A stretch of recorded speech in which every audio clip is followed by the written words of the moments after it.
Assalamualaikum warahmatullahi wabarakatuh. Rekan-rekan mahasiswa yang saya hormati dan banggakan. Merupakan suatu kebahagiaan bagi saya dapat berdiri di hadapan Anda semua pada kesempatan hari ini. Saya ingin mengajak kita semua untuk merenungkan satu pertanyaan sederhana tetapi sangat relevan dengan kehidupan kita sehari-hari. Setiap hari, sejak bangun tidur hingga menjelang tidur kembali, berapa banyak informasi yang kita terima? Puluhan, ratusan, bahkan mungkin ribuan informasi datang tanpa henti melalui media sosial, melalui situs berita, hingga berbagai platform digital yang kita gunakan setiap hari. Namun, di tengah derasnya arus informasi tersebut, pernahkah kita bertanya pada diri sendiri, apakah kita benar-benar memahami informasi yang kita konsumsi, ataukah justru kita hanya menjadi bagian dari arus yang terus bergerak tanpa sempat memeriksa kebenarannya? Data dari Kementerian Komunikasi dan Informasi menunjukkan bahwa ribuan informasi hoax beredar di ruang digital ini. Fakta ini menunjukkan bahwa tantangan terbesar kita saat ini bukan lagi sekedar memperoleh informasi, melainkan membedakan mana informasi yang benar dan mana yang menyesatkan. Ironisnya, seringkali jempol kita bergerak lebih cepat untuk menekan tombol bagikan daripada pikiran kita untuk melakukan verifikasi. Akibatnya, tanpa kita sadari, kita dapat ikut menyebarkan informasi hoax. Dalam kondisi seperti ini, muncul pertanyaan yang penting untuk kita renungkan bersama.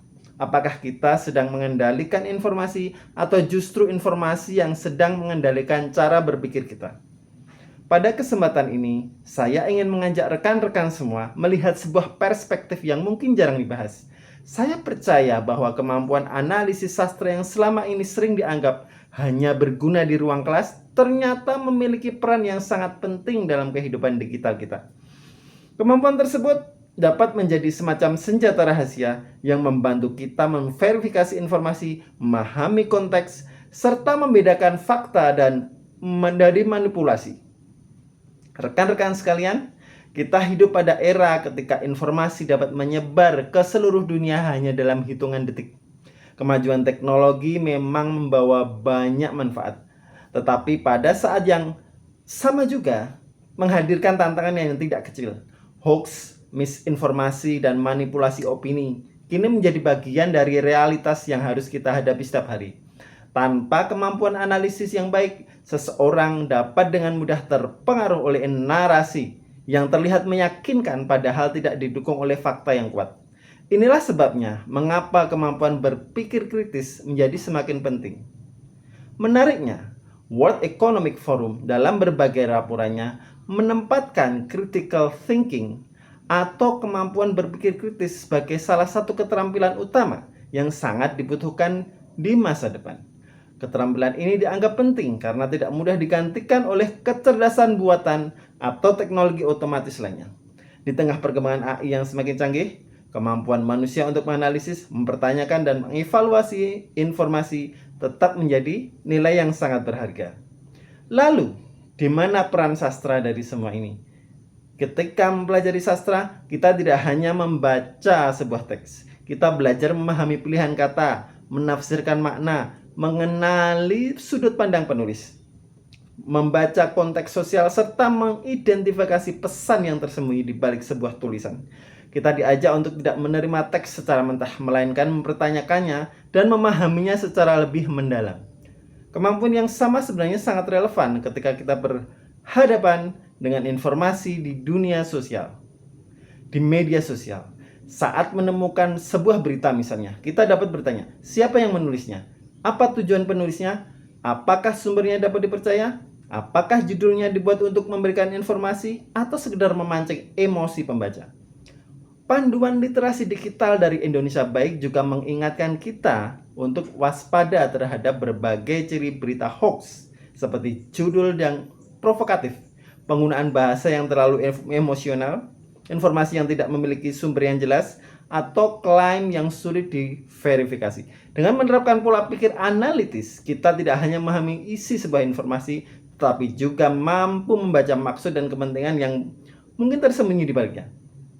Rekan-rekan semua, Menjadi generasi yang terdidik bukan hanya tentang memiliki akses terhadap informasi sebanyak-banyaknya.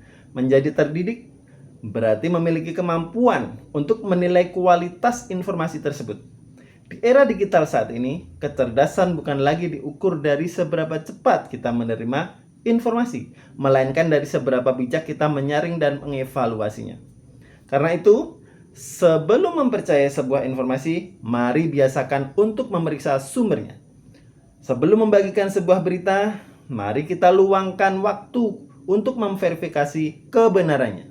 Dan sebelum mengambil kesimpulan, mari berusaha memahami konteks secara menyeluruh. Pada akhirnya, kemampuan untuk berhenti sejenak, berpikir kritis, dan menganalisis informasi secara mendalam merupakan pembeda antara mereka yang benar-benar memahami dunia digital dan mereka yang hanya sekedar ikut terbawa arusnya. Mari kita menjadi pengguna teknologi yang tidak hanya aktif, tetapi juga cerdas, kritis, dan bertanggung jawab. Dengan begitu, kita tidak hanya melindungi diri sendiri dari informasi yang menyesatkan, tetapi juga turut menciptakan ruang digital yang lebih sehat, lebih berkualitas, dan lebih bermanfaat bagi semua. Terima kasih atas perhatian rekan-rekan semua. Selamat pagi dan semoga kita senantiasa menjadi pembelajar yang kritis di tengah derasnya arus informasi ini. Terima kasih. Wassalamualaikum.